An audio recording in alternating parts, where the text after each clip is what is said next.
Lake Whetsel is currently being redesigned. We've got a lot of silt in the lake, so the lake is pretty shallow.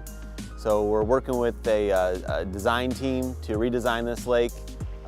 That'll consist of how we get rid of the fish, because we need to breach the lake, get the lake drained down so we can take all the silt out to get back to its original depths.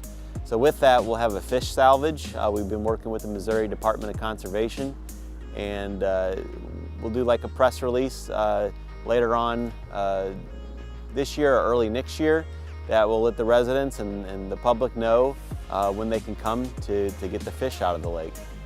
This project is going to be several phases. So first we breach the lake and get the lake drained down, and we begin the fish salvage. Once the fish are out and the lake is drained down, we will then start to dry up the silt.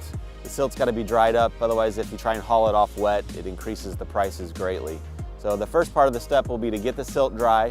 While that's going on, we'll get into starting to do work around the edge of the lake, everything outside of the lake. As far as different rock outcroppings, we're looking at putting a sidewalk around the lake that'll be accessible by all people.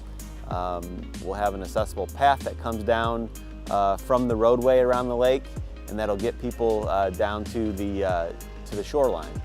Some other neat features we're looking at are, again, getting this sidewalk all the way around the lake. There's some area at the northern end of the lake that is hard to get around right now, so we'll be doing a lot of improvements to make that happen.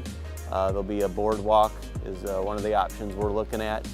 Also, what we're considering doing are 2 forebays.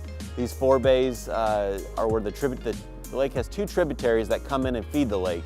So with that brings a lot of silt from the neighboring areas with the roadway and the homes and the businesses that are around.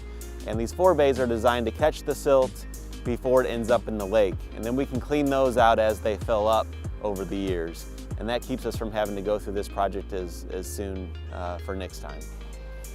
The timeline we're looking at for this lake is to start draining right around early March to late March, depending on how the weather's doing.